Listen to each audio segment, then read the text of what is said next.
राष्ट्रपतिको निर्वाचन नजिकै गर्दा आफू अनुकूलको राष्ट्रपति चयनका लागि दलीय दौडधुप तीव्र। प्रधानमन्त्री दाहाल आफैले अघि सारेका विभिन्न विकल्पको घेराबन्दीमा।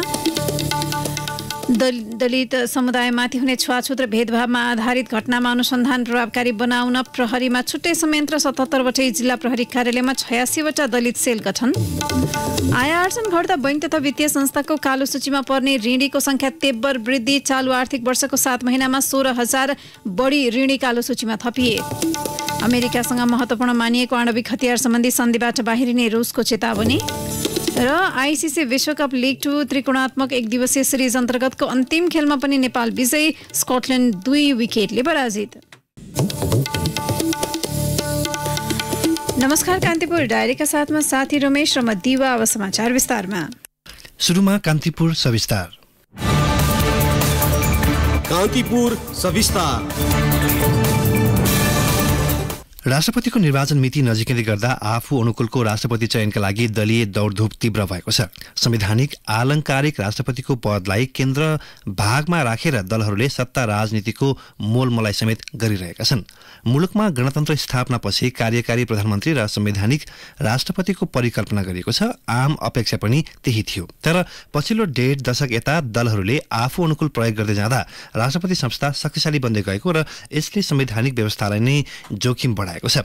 अर्कोतर्फ आफू अनुकूलको राष्ट्रपति चयन गर्ने दलीय महत्वाकांक्षाले राजनीतिक अस्थिरताको बिजारोपण समेत गरेको छ। संविधान जारी भएर दोस्रो आम निर्वाचनसम्म आइपुग्दा राष्ट्रपति संस्थाको भूमिका कार्यकारी जस्तो देखिन थालेको भन्दै त्यसै पनि आलोचना भइरहेको छ। यही बेला राष्ट्रपति चयन प्रक्रियालाई दलहरूले प्रतिष्ठाको लडाईँ बनाइरहेका छन्। मुलुकको अभिभावक बनिने राष्ट्रपतिको पद गणतन्त्रको प्रतीक, संविधानको पालक र रक्षक समेत हो। यस्तो गरिमा युक्त पदलाई दलहरूले आफू अनुकूल बनाउन खोजेको भन्दै आलोचना भएको हो। आफ्नो स्वार्थ अनुकूल प्रयोग गर्नका लागि राष्ट्रपति संस्थालाई विवादित बनाउने काम दलहरूले नै गरेको र यसले लोकतान्त्रिक शासन व्यवस्थालाई थप हानि पुर्याउने संविधानविद टीकाराम भट्टराईको तर्क छ। संविधानले जे अधिकार आफूलाई मात्रै दिएको छ त्यो अधिकार अन्यत्र पनि छ भनेर कल्पना गरेर राष्ट्रपतिको पदमा झिनाझप्टी गर्नु भनेको संविधानको सुसञ्चालनमा बाधा उत्पन्न गर्न खोज्नु हो। संविधानको सुसञ्चालन बाधा उत्पन्न गरेपछि निश्चय पनि विधिको शासन र लोकतन्त्रलाई त्यसले घात गर्छ। त्यसैले विधिको शासन र लोकतन्त्रको सुदृढीकरणको लागि कार्यकारी शक्ति बलियो हुनुपर्छ। कार्यकारी शक्ति नभएको राष्ट्रपतिलाई बलियो बनाउने कुराले लोकतन्त्रलाई घात गर्छ। संविधानमा मन्त्री परिषदले सिफारिस गरेका निर्णय कार्यान्वयन गर्ने अधिकार मात्रै राष्ट्रपतिमा रहेको उल्लेख छ। जस अपजसको भारी कार्यकारी प्रधानमन्त्री मातहत रहने संविधानमा उल्लेख छ। तर संविधान जारी भएपछिको दोस्रो निर्वाचनसम्म आइपुग्दा सरकार निर्माण र सत्ता भागबण्डाको केन्द्रमा राष्ट्रपति पद हुने गरेको छ। राष्ट्रपतिलाई आफ्नो स्वार्थ अनुसार प्रयोग गरिएको यस अघिको दृष्टान्तले पनि राष्ट्रपति पद दलीय स्वार्थको केन्द्र भागमा परेको विश्लेषण भइरहेको छ। राष्ट्रपति कार्यालयबाट विगतमा भएका काम कारबाही निष्पक्ष हुन नसक्दा नै सहमति आधारमा चयन गर्नुपर्ने अवस्था सृजना भएको माओवादी केन्द्रका स्थायी कमिटी सदस्य लीलामणि पोखरेलको तर्क छ। यति बेलाको विश्वासको मत प्राप्त गरेको जुन सरकार हो त्यो सरकारका निम्ति त्यो कुराहरूलाई अगाडि बढाउन आवश्यक छ भन्ने महसुस भएको हो। देशको सिङ्गो जनताको उसमा पनि सहमति गरेर जाऊ है, अहिले विभाजित नहो। अर्को कुरा पनि के ख्याल गर्नु पर्दछ भने योभन्दा अगाडिका दुईटै राष्ट्रपतिहरू निर्विवादित बन्नु भएन।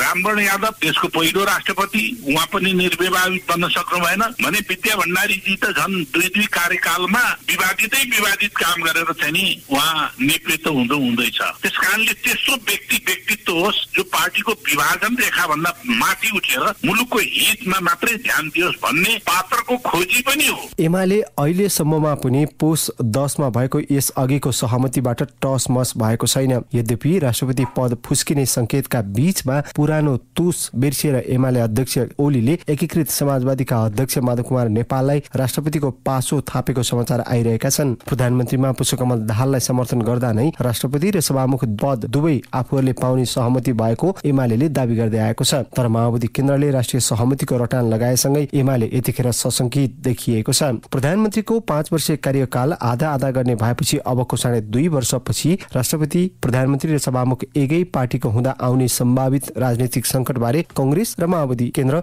सशंकित देखिएका छन्। संविधान र लोकतन्त्रप्रति आफ्नो पार्टी सधैँ प्रतिबद्ध रहेकाले अन्य दल झस्किनु पर्ने कारण नरहेको एमाले नेता विशाल भट्टराईले बताए। फेरि राष्ट्रपति पनि प्रधानमन्त्री पनि पनि र सभामुख पनि एमालेको हातमा गइसकेपछि सम्पूर्ण राज्य सत्ता एमालेको पकडमा जान्छ भनेर उहाँहरू तर्सिनु भएको हो। नेकपा एमाले ती पदहरू आफ्ना हातमा भए पनि अनावश्यक शक्ति केन्द्र निर्माण गर्ने या अनावश्यक शक्ति सङ्घर्ष गर्ने पक्षमा पनि छैन। तर सत्तामा रहँदाखेरि एमालेको यस अगाडिको रेकर्ड त्यति राम्रो छैन नि। अब विवादमा पार्ने सन्दर्भमा एमालेलाई पनि बेला बेलामा अरूले आलोचना गरेका छन्, तर मूलत के हो भने संसद विघटन र राष्ट्रपतिले गर्नुभएका केही कामहरूको बारेमा संसद विघटन एउटा बाध्यात्मक परिस्थितिको उपज थियो। पार्टी सभापति शेरबहादुर देउवाको अडानपछि आश्चर्यजनक रूपमा सत्ताबाट बाहिरिन पुगेको कांग्रेसले प्रधानमन्त्रीलाई विश्वासको मत दिएर गठबन्धन भत्काउने भगीरथ प्रयास गरिरहेको छ। राष्ट्रपतिमा पछिल्लो समय सभापति देउवाको नाम समेत चर्चामा छ।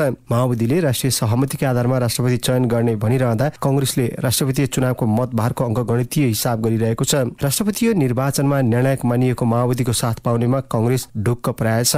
मुलुकमा जस अपजसको भारी कार्यकारी सरकारले लिने व्यवस्थालाई सुदृढीकरण गर्नका लागि पनि राष्ट्रिय सहमतिका आधारमा राष्ट्रपति चयन गर्नुपर्ने कांग्रेस प्रमुख सचेतक रमेश लेखकको भनाइ छ। सरकारले गरेका सिफारिसहरू कार्यान्वयन नहुने, होल्ड हुने, त्यसले के भयो त भन्दा शीतल निवासले बालुवाटारमा अथवा सिंहदरबारमा को बसेको छ भनेर हेरेर निर्णय गर्ने स्थिति बन्यो। हाम्रो संविधानको व्यवस्था त्यो होइन। यसकारण शीतल निवासले कार्यकारी अधिकारको प्रयोग नगरोस् भन्ने चाहनाका साथ हो हाम्रो प्रयत्न। कतिपय विधेयकहरू प्रमाणीकरण नभएर बसेका छन्, कतिपय अध्यादेशहरू त्यसरी बसेका छन्। ती ठिक थिए थिएनन् त्यतातिर अहिले म चर्चा गर्दिन, तर त्यो चाहिँ त जिम्मा त सरकारले लिने हो नि। त्यो बेठिक थियो भने ती राजनीतिक दल र त्यो सरकारलाई पनिश गर्ने त जनताले हो नि। हाम्रो पद्धति त त्यही हो। अब पद्धति मान्दैन भन्यो भने त कसैको खेल लागेन नि। राष्ट्रपतिले आफू अनुकूल देश चलाउन खोज्ने अनि दलहरूले आफू अनुकूल राष्ट्रपति चलाउन खोज्ने परिपाटी नै लोकतान्त्रिक व्यवस्थाका लागि घातक भएको संविधानविदहरू बताउँछन्। संविधान जारी भएर दोस्रो आम निर्वाचनसम्म आइपुग्दा समेत राष्ट्रपति संस्थाको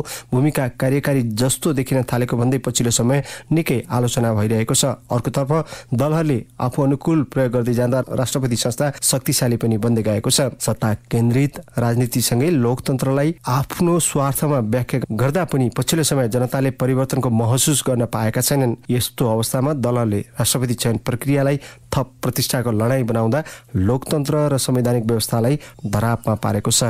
रेडियो कान्तिपुरका लागि अनिल परियार। कान्तिपुर सविस्तार।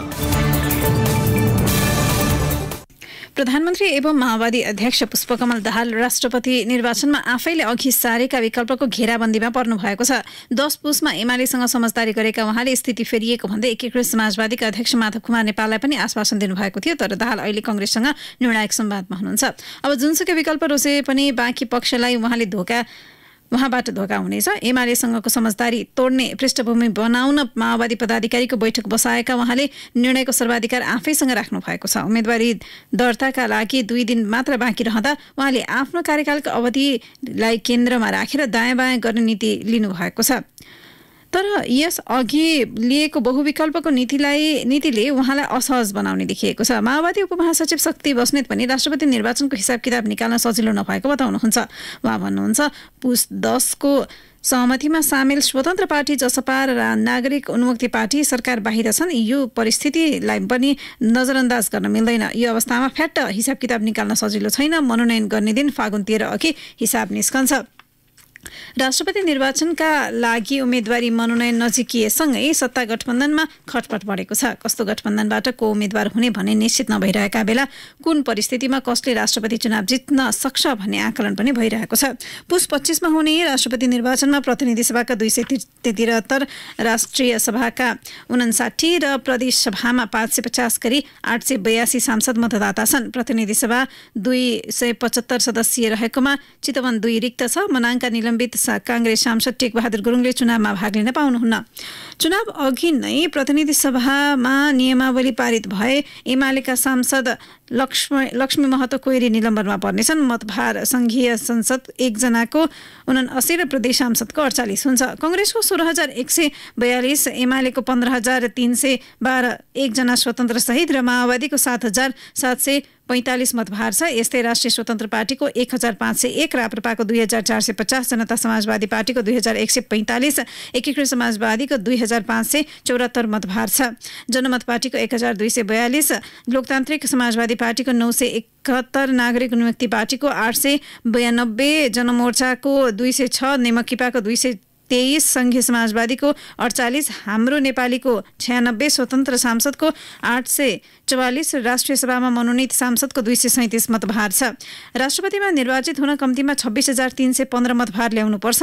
कांग्रेस र माओवादी मात्रै मिल्दा मतभार 23,887 मात्र हुन्छ, जुन बहुमतका लागि 2,427 ले अपुग्छ। कांग्रेस उम्मेद्वारलाई जनमोर्चा नेमकिपा प्रदेशसभामा प्रतिनिधित्व गर्ने नेपाल संघीय समाजवादी हाम्रो नेपाली पार्टीले पनि मत दिए 573 मतभार थपिन्छ।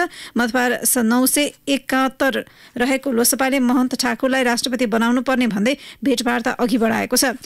अहिलेको 7 दलीय गठबन्धन एक ढिक्का रह्यो भने मतभार 31,445 हुन्छ। यो प्रधानमन्त्री पुष्पकमल दाहाललाई विश्वासको मत दिएका 1 र एमाले प्रवेश गरेका 1 स्वतन्त्र सांसदको समेत मतभार हो। सत्ता गठबन्धन कायमै रह्यो भने उसले खडा गर्ने उम्मेद्वार राष्ट्रपतिमा निर्वाचित हुनेछ। तर माओवादी अलगिएर कांग्रेससँग समीकरण बनाउँदा गठबन्धनका बाँकी दलको मतभार 23,700 हुन्छ। त्यस्तो अवस्थामा प्रतिनिधि सभाका 2 स्वतन्त्र सांसदले एमाले सहितको गठबन्धनलाई सघाउने देखिँदैन। राष्ट्रिय सभाका राष्ट्रपतिबाट मनोनित 3 सांसद मध्ये 1 जनाले एमालेलाई सघाउने निश्चित छ। एमाले सहितको गठबन्धनमा एकीकृत समाजवादी थपिँदा मतभार 26,274 पुग्छ। यो मतभार राष्ट्रिय सभाका मनोनित सांसद वामदेव गौतमले समेत मत हाल्दाको अवस्था हो। त्यति गर्दा पनि राष्ट्रपति निर्वाचन गराउन 41 मतभार पुग्दैन। राष्ट्रिय सभाका 1 स्वतन्त्र सांसद खिमलाल देवकोटाले मत दिए मतभार 79 थपिन्छ। प्रदेशसभामा थप 11 स्वतन्त्र सांसद छन्, उनीहरूको मत पनि कता जान सक्छ।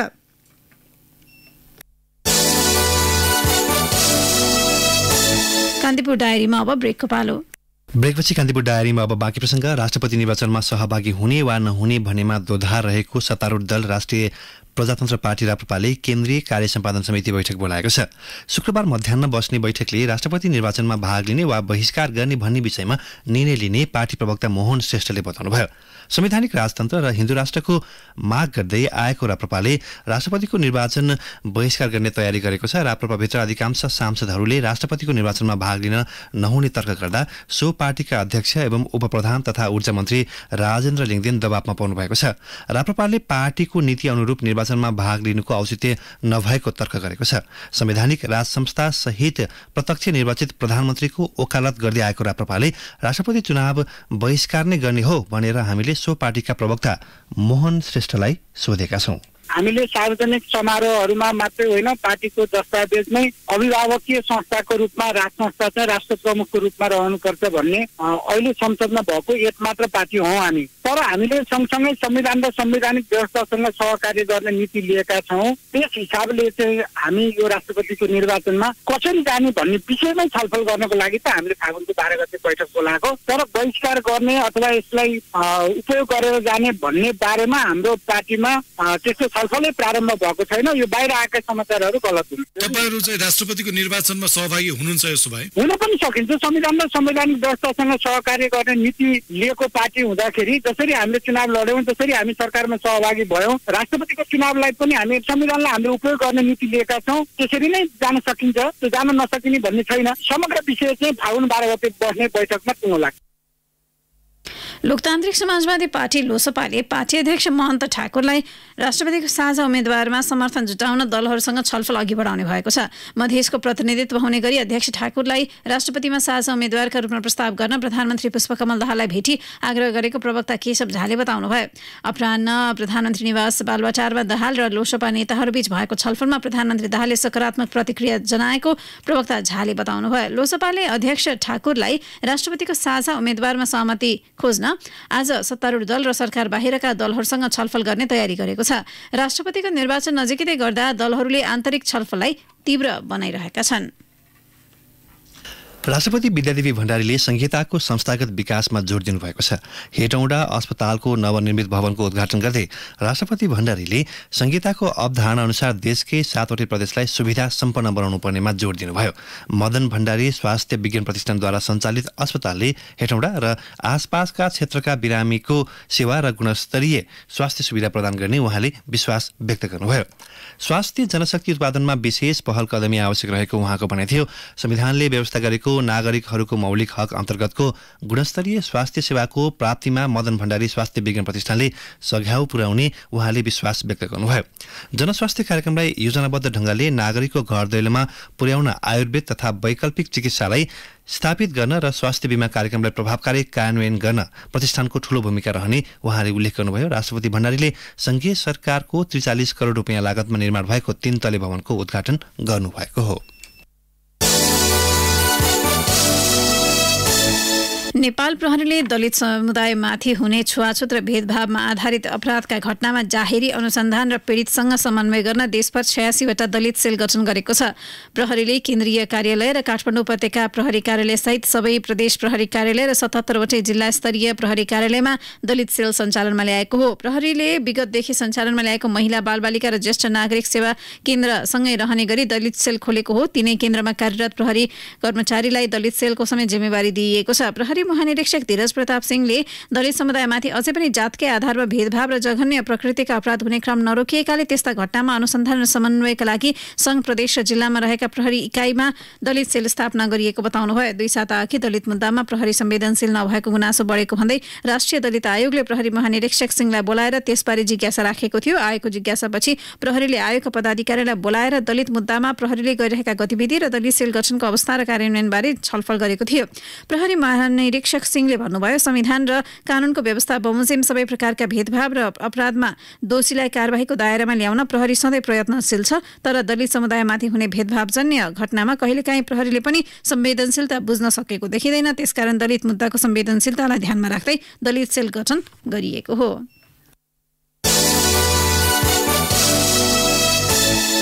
चीनले सुरक्षा कार्यक्रम ग्लोबल सिक्युरिटी इनिसिएटिभ GSI को अवधारणा पत्र सार्वजनिक गरेको छ। नेपाल स्थित चिनिया दूतावासबाट प्राप्त GSI को दस्तावेजमा सुरक्षाको मुद्दाले सबै मुलुकका जनताको कल्याण, विश्व शान्ति र विकास एवं मानवतालाई जोड दिने उल्लेख गरिएको छ। चीनका राष्ट्रपति सी जिनपिङले सन् 2022 अप्रिलमा आयोजित बोआओ फोरम फर एसियाको वार्षिक कार्यक्रममा सम्बोधन गर्दै GSI को प्रस्ताव अघि सार्नु भएको थियो। अमेरिकाले अघि सारेको इन्डो पेसिफिक रणनीति र क्वाड समूहको औचित्यमाथि प्रश्न गर्दै सीले चीनको नेतृत्वमा रहने GSI प्रस्ताव गर्नुभएको अवधारणा पत्रमा नेपाल र दक्षिण एसियाबारे छुट्टै केही उल्लेख छैन। चीनले मंगलबार सार्वजनिक गरेको अवधारणा पत्रमा विश्वमा सबैभन्दा समस्याका रूपमा रहेको रूस युक्रेन युद्धबारे पनि उल्लेख छ। अवधारणा पत्रमा भनिएको छ, युक्रेन संकट जस्ता संवेदनशील मुद्दाहरू राजनीतिक समाधान मार्फत हल गर्नुपर्छ। GSIले अन्तर्राष्ट्रिय द्वन्द्वका मूल कारणहरूलाई हटाउने, विश्वव्यापी सुरक्षा शासनमा सुधार गर्ने, अस्थिर र परिवर्तनशील युगमा थप स्थिरता र निश्चितता ल्याउन संयुक्त राष्ट्रिय प्रयासहरूलाई प्रोत्साहन गर्ने तथा विश्वमा दिगो शान्ति र विकासलाई प्रवर्धन गर्ने लक्ष्य राखेको अवधारणा पत्रमा उल्लेख छ।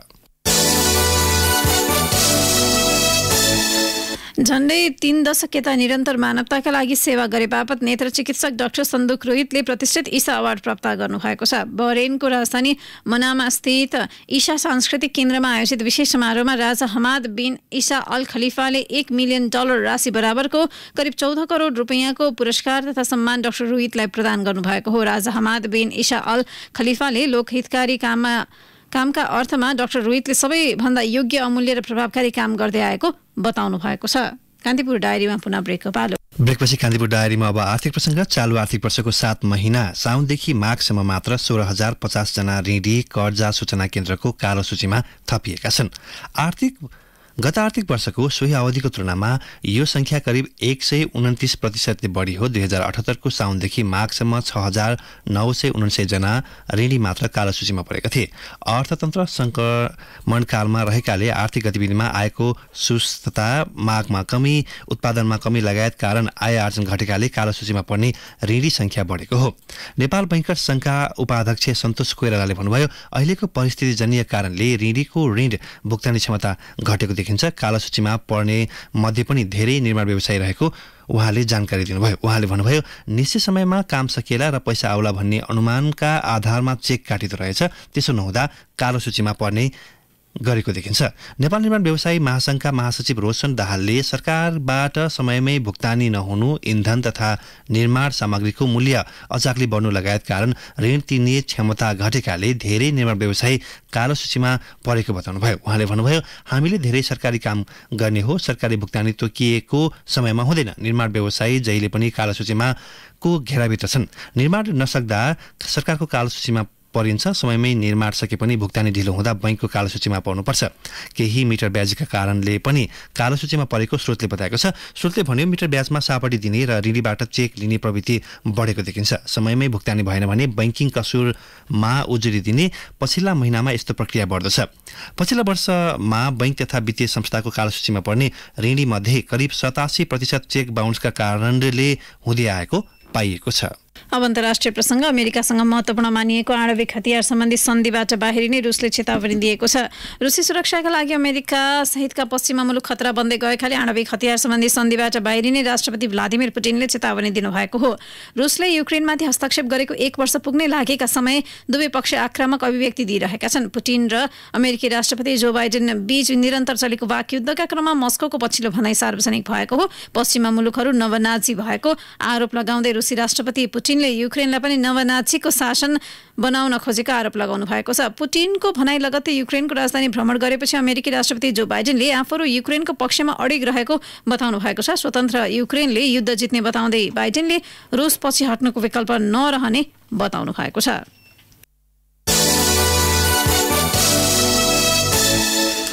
अब खेल प्रसङ्ग। कप्तान रोहित पौडेलले इनिङ्स सम्हालेपछि आइसिसी विश्वकप लिग 2 त्रिकोणात्मक 1 दिवसीय सिरिज अन्तर्गत अन्तिम खेलमा नेपाल विजयी भएको छ।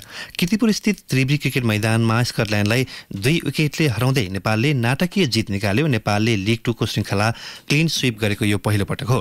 213 रनको लक्ष्य नेपालले 44.1 ओभरमा 8 विकेट गुमाउँदै पूरा गर्यो। कुनै समय 5 विकेटको क्षतिमा 61 रन जोडेको नेपालको इनिङ्स सम्हाल्न आएका कप्तान रोहितले अर्धशतकीय इनिङ्स खेले। उनले 101 बलमा 7 चौका र 4 छक्का प्रहार गर्दै सर्वाधिक 95 रन जोडे। त्यस्तै करण केसी 31 रनमा अभिजित रहे। रोहित र करणले 9 क्रिकेटका लागि 75 रनको साझेदारी गरे। नेपालको सुरुवात राम्रो थिएन। कुशल भुर्तेल 1 रनमै आउट भए। अर्का ओपनर आसिफ शेखले 12 रन बनाउँदा ज्ञानेन्द्र मल्ल 21, कुशल मल्ल 27, सन्दीप जोरा 1, दिपेन्द्र सिंह ऐडी 7, सोमपाल कामी 2 र सन्दीप लामिछाने 9 रनमा आउट भए। त्यसअघि नेपालले टस जितेर फिल्डिङ रोजेपछि ब्याटिङ थालेको स्कटल्यान्डले 46.1 ओभरमा अल आउट हुँदै 212 रन बनाएको थियो। स्कटल्यान्डका जर्ज मुन्सेले 60 रनको अर्धशतकीय इनिङ्स खेले। यसैबीच क्रिकेट स्कटल्यान्डका प्रशिक्षक सिन बर्गरले नाबालिग बलात्कारको आरोप लागेका नेपाली क्रिकेटर सन्दीप लामिछानेसँग हात नमिलाउने बारे पहिला नै जानकारी गराएको बताएका छन्। नेपालले हिजो शुक्रबार स्कटल्यान्डसँग विश्वकप लिग 2 को खेलमा प्रतिस्पर्धा गरेको थियो। खेल सकिएपछि अदालतबाट धरौटीमा रिहा भएका बलात्कार आरोपित सन्दीपसँग स्कटल्यान्ड टोलीले हात मिलाएको थिएन। स्कटिस टोलीले नेपाली ड्रेसिङ रुममा गएर बधाई दिने क्रममा सबैसँग हात मिलाएको थियो। तर अग्रपङ्क्तिमा रहेका पूर्व कप्तान कायल कोएचर सहित प्रशिक्षक सेन बर्गरले पङ्क्तिबद्ध हिसाबमा अन्तिममा रहेका सन्दीपसँग हात मिलाएका थिएनन्। मंगलबारको खेलपछि स्कटल्यान्डका प्रशिक्षक बर्गरले यसको थप पुष्टि गरेका हुन्। उनले भनेका छन् नियमनकारी क्रिकेट स्कटल्यान्डले यो संस्थागत निर्णय लिएको हो। हामीले यसलाई समर्थन गरेका छौँ। हामीले यो निर्णयबारे सरकारवाला सबैलाई जानकारी गराएका थियौँ र सबैले यसलाई स्वीकारेका पनि छन्। हामी कुनै पनि किसिमको भेदभाव, रङ्गभेदी व्यवहार, घरेलु हिंसालाई प्रश्रय दिँदैनौँ। स्कटल्यान्डका प्रशिक्षकको रूपमा बर्गरले यो अन्तिम खेलमा सहभागिता जनाएका हुन्। अब मौसम सम्बन्धी जानकारी। प्रदेश 1 बागमती र गण्डकी प्रदेशका पहाडी भूभागहरूमा सामान्य बदली रही अन्य स्थानमा आंशिक बदली रहने जल तथा मौसम विज्ञान विभागले जनाएको छ। साथै प्रदेश 1 को पहाडी भूभागका केही स्थानमा हल्का वर्षाको सम्भावना रहेको विभागले जनाएको छ। त्यस्तै प्रदेश 1 र बागमती प्रदेशका उच्च पहाडी तथा हिमाली क्षेत्रका केही स्थानमा हल्का हिमपातको सम्भावना रहेको छ। काठमाडौँ उपत्यकाको न्यूनतम तापक्रम 9 डिग्री सेल्सियस मापन गरिएको छ। अधिकतम तापक्रम 23 डिग्री सेल्सियस पुग्नेछ। सूर्योदय बिहान 6:36 भयो। सूर्यास्त साँझ 6 बजे हुनेछ। अवस्था यसका साथै कान्तिपुर डायरीको बुलेटिन यही सकिन्छ। 8 बजे डेभलपमेन्ट एन्ड इकोनोमिक्स डायरीका साथमा उपस्थित हुने नै छौँ। तबसम्मका लागि साथी रमेश र म दिवा बिदा माग्छौँ। नमस्कार।